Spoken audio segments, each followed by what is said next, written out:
আমি Fatema Khatun, nursing instructor M Rahman nursing college, Rajshahi. এটি আমাদের ফান্ডামেন্টাল ল্যাব।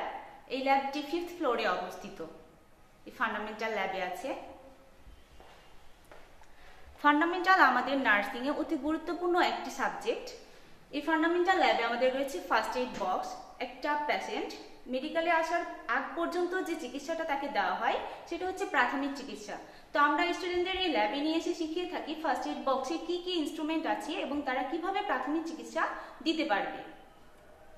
আচ্ছা, এরপরে রয়েছে বিভিন্ন সাইজের ক্যানুলা, যেখানে স্টুডেন্টদের আমরা শিখিয়ে থাকি তারা কিভাবে ক্যানুলেশন করবে একটা রোগীর।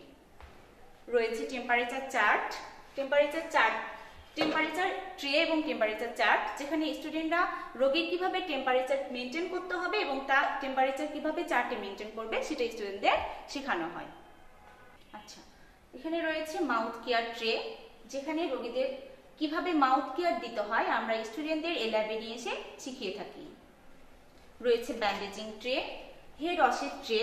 হেড ওয়াশে একটা রোগী যখন হসপিটালে ভর্তি থাকে, সেই রোগীটা নিজে যদি খেয়াল নিতে না পারে তাহলে আমরা তার কিভাবে যত্ন নিব, তার হেড ওয়াশ করে দিব, স্টুডেন্টদের এই ল্যাবে নিয়ে এসে শিখে থাকি এবং স্টুডেন্টরা এটা শিখে থাকে ডামিতে প্র্যাকটিসের মাধ্যমে।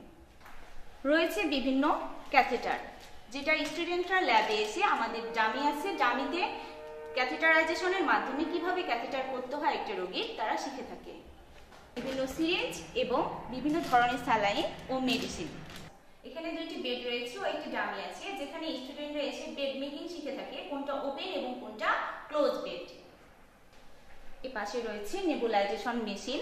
একজন রোগী যখন হসপিটালে শ্বাসকষ্ট নিয়ে ভর্তি হয়, তার শ্বাসকষ্টটা আমরা কিভাবে রিমুভ করব, সে নেবুলাইজেশনের মাধ্যমে নেবুলাইজেশন করার মাধ্যমে কিভাবে শ্বাসকষ্ট রিমুভ করতে পারবে, স্টুডেন্টরা এই নেবুলাইজেশন মেশিনের মাধ্যমে প্র্যাকটিস করে শিখে থাকে।